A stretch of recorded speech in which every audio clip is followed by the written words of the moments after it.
Scott Gibson with Washoe County, if you come up. Everybody, hi, my name is Scott Gibson. I'm with the Washoe County, RTC of Washoe County, Nevada. A little bit about our agency. We're an MPO, the Metropolitan Planning Organization, and we do three things. We're the MPO. We do the long-range transportation plan, and then we do transit. We run the bus system, so we're very interested in mode split and getting people out of their cars and into other modes of transportation. And then we're unusual in that we do the engineering and construction also as well. We hire the consultants and manage the tax increment that funds the roadways. And so we build most of the arterials and major collectors or the major regional level roads. So our member agencies are the cities of Reno, Sparks, and Washoe County. One of our big benefits is that we're well-funded. We twice since 2002, by voter initiative, passed an indexed fuel tax. And the first one was based on consumer price index, which didn't track well to inflation. And so in 2008, our voters elected and passed another one, which is indexed to the producer price index, which does capture construction inflation a little bit better than the ones before. And so we not only index our local county fuel tax so that it keeps up with inflation, but we tax the state fuel tax, and we index the state fuel tax and keep that increment. We index the federal gas tax at 18 cents a gallon that hasn't been raised since 1993 and keep that increment. And we index the diesel fuel tax for all the diesel that gets sold in Washoe County, and that hasn't been raised since 1983. And so inflation has decimated that, which is why the Highway Trust Fund is suffering, but we also keep that increment as well. And so we're very fortunate in having those funding resources, which helps us take care of a lot of things. When we initially passed those voter initiatives, one of the aspects of it was doing preventive maintenance on our roadways. And we took on as the RTC the roadway maintenance for the roads that all of the local agencies have. One of the best things about my job is that we don't own any of the roads, we just manage these projects on top of that, and then the locals are responsible for routine maintenance and striping and that type of thing. We build them and we run the preventive maintenance program on them. And when we first started the program, the three entities were very secretive about their data and their pavement management systems. They each have their own pavement management systems. The county did an excellent job on its roadways, and they were better funded, but they didn't want to share information with each other. But when we took over the preventive maintenance on the roadways, we had to get these agencies to play together. And so one of the things in developing our pavement preservation culture was getting these guys to work well with each other. And so one of the first things that we had to come to an agreement on is condition surveys, so they all had to share their data. We have since taken on collecting the pavement condition data on a lot of the roadways, on all of the regional roads, so that we get good, consistent data to make decisions on. And one of the best things about our program is that data can't be more than 3 years old, or else it's not eligible for funding. Then we also had got together and had developed uniform road categories, so the definitions of what constitutes an arterial and a collector and a regional road, we all had agreement on. And then also what treatments could be used on each agency's roads. And we started off with a lot of slurry seals, and now we do lots of microsurfacing. The county loves Cape seals and that type of thing. So they've all become very open to a good pool of treatments and a toolbox that's available there. To qualify for this funding, and the overall budget for the pavement preservation program is about $18 million a year. About a third of that goes into preventive maintenance. So our annual slurry seal program is about $6 or $7 million annually. First one, if it's below a PCI from 0 to 55, it's eligible for a rehabilitation or reconstruction, and we list all of those, and the ones with the highest ADT get funding first because they serve the most folks. And so that aspect is blind as jurisdiction. It doesn't matter which agency that road is in, they get funded first. And if there's utility issues or something like that, it goes to the next on the list, whether that might be a different agency or not. Then on preventive maintenance, about a third of the budget, like I said, goes to that. That goes from 56 to 100. With structural distress, less than 5% patching. And then we have a corrective maintenance that is kind of used to address industrial and collector roads that don't have enough ADT to ever qualify for any of this funding. And so we dedicate about 10% of the funding for that so that those roads get addressed, and we kind of discuss amongst the agencies which ones get complained about the most. And so we're getting close to 15, 18 years into this program, and all of the agencies now love this program. They wrestle with how can we get more money out of the RTC every year, and they're happy to share their data because if it's worse, they get more possible for the eligibility of it. And so in terms of the pavement preservation culture within Public Works, that's not a big deal. So like I say, we're a planning agency, and so when I start talking pavement preservation, our board is made up of city council people and county commissioners, and when you talk pavement preservation to them, their eyes roll back up in their head and that kind of thing. So getting that pavement preservation culture into the administration and the decision makers is a different thing. So this is kind of the triple bottom line, and what we've shown over time is that the pavement preservation is good for the environment, using less materials. It's very economic.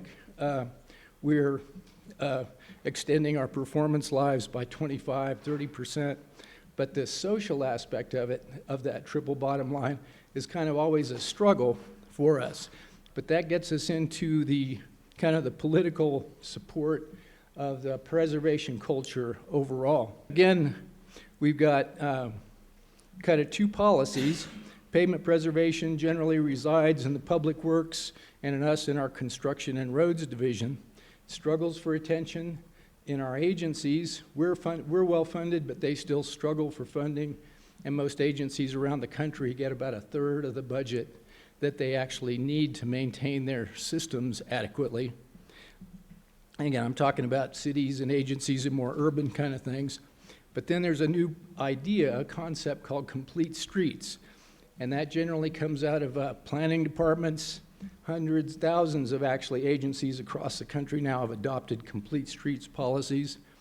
It's very politically popular, gets broad political support, and a lot of communities are working on that. We have our own complete streets master plan where we've targeted roadways that are identified as complete street candidates. And so a complete street, again, we're in an urban area. We are interested in trying to encourage mode split and reduce the use of single-use vehicles so we don't have to build as many roads so that we can get people on buses, which is cheaper and better for everybody. And so when you do this, and one of the major things, of course, is increasing safety. It makes the roads safer, and it provides for users of all ages, modes, and mobilities. It improves livability in communities, makes neighborhoods safer and more walkable, can drive up real estate prices with having better walk scores and those type of things. Good for economic development, can improve traffic flow and get more on-street parking and connectivity. I'm just going to talk a little bit about one aspect to that.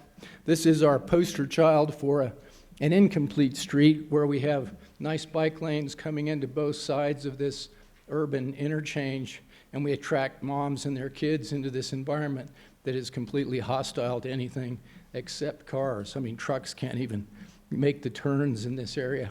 And just recently, we've taken this edge right here and turned that into a 10-foot wide multi-use path and made this all ADA compliant. And that project just ended a couple of months ago. I need to get some pictures of that one in here. These are kind of, and again, Salt Lake City does an excellent job with implementing these types of things as well. They've really, those big wide streets that were, so Mormons could turn their wagons around in, I guess was the story that I used to hear on why the boulevards were so wide in Salt Lake City. But anyhow, they've taken a lot of that and taken that space and turned it into other user space and bikeways and such. But here's some of the features that a complete street has. Again, road diets, doing 4-lane divided to a 3-lane section with turn lanes, wider sidewalks and bike lanes, special lanes and bus lanes. This image kind of shows a lot of those images with better pedestrian refuge islands and bulb outs to reduce that, bike lanes, better bus stops and that type of thing.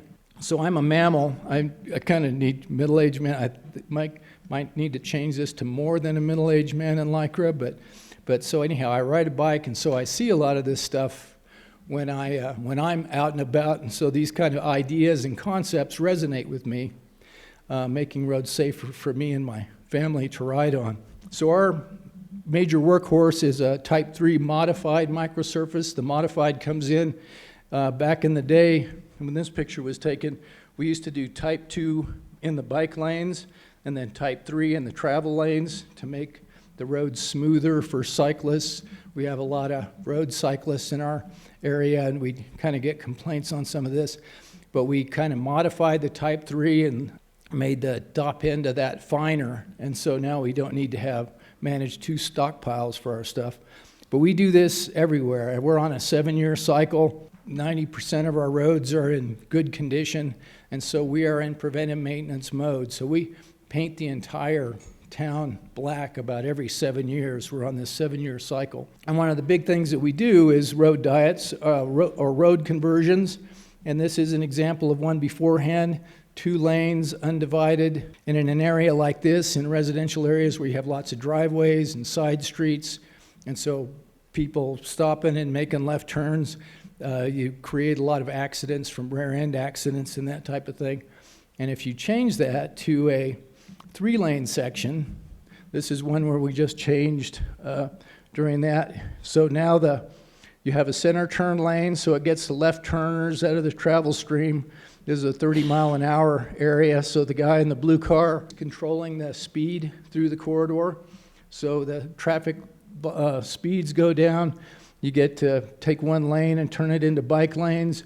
The pedestrians are now both farther away from the live traffic, so that's a better environment. They're only crossing 2 lanes of live traffic instead of 4 lanes of live traffic.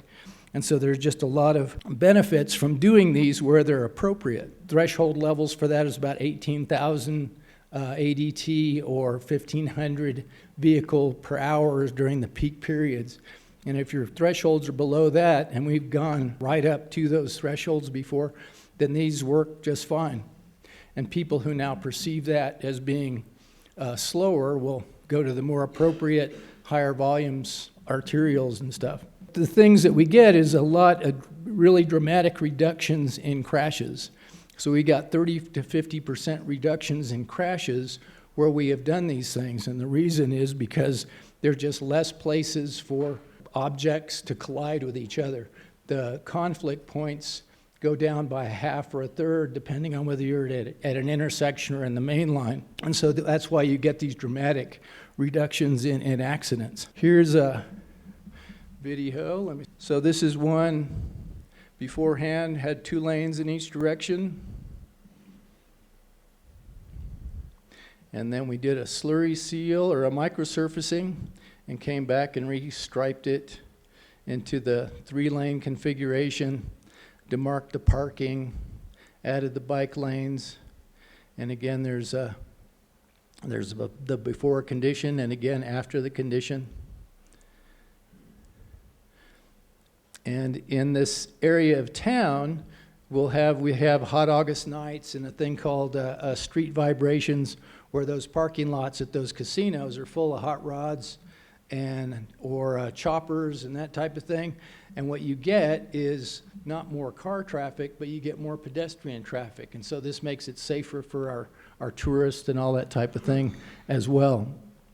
And the cool thing about this is that folks went home on a 4-lane section in the evening, and when they went to work in the morning, there was this 3-lane section that took, we did that overnight, and this is part of our preservation program. So we're preserving that pavement, and so all of this enhanced safety and what we provide for other people is kind of gravy. It's almost free. There's a little bit of extra striping involved, but that's about it. And so again, when we have an executive director, and when he first started, actually he just announced his retirement, but when he first started about 10 years ago, I was going to present on this great pavement preservation program that I'm very proud of.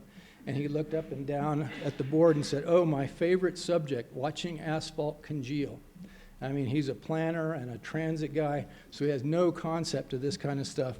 But after getting into it, we actually achieved some grants by using road diets and using the pavement preventive maintenance program as matching funds for some grants that really started to get him to buy into that stuff. And then because we had this big initiative where we were trying to get a Tiger grant to improve a bus rapid transit system in this major corridor that's about 6 miles long. This is a Burning Man sculpture that the city of Reno has since adopted that's in our downtown city plaza as one of our catchphrases now. But this corridor was about 6 miles long. We stepped out of pavement preservation for 2 years and used that $30 million as a match to leverage this Tiger grant, and this project ended up costing like $80 million.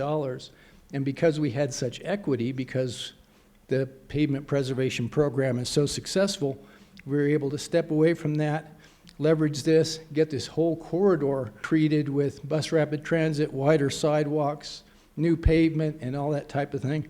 So our culture and administration for pavement preservation, everybody's kind of bought into keeping good roads good. Good roads are cheaper.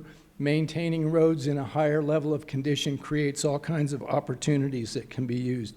So we've got a lot of buy-in all the way through that. So again, for us, making your pavement preservation program part of a bigger conversation about safety and complete streets, communities, and neighborhoods will really buy you a lot of support in those upper levels where when you start talking pavement, they just really don't have the appetite or attention span to listen for very long. Again, making roads safer.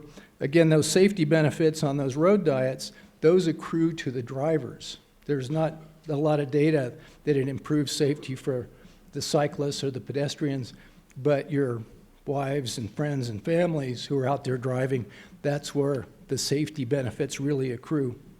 And I was talking to somebody, maybe it was Kim, we're just do something. Do it early and do it often. Put black stuff on your black stuff. It'll make your roads last longer. Thanks.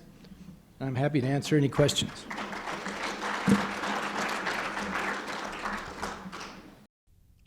The preceding was produced by the National Center for Pavement Preservation. More information can be found on the web at pavementpreservation.org. Additional support provided by Michigan State University.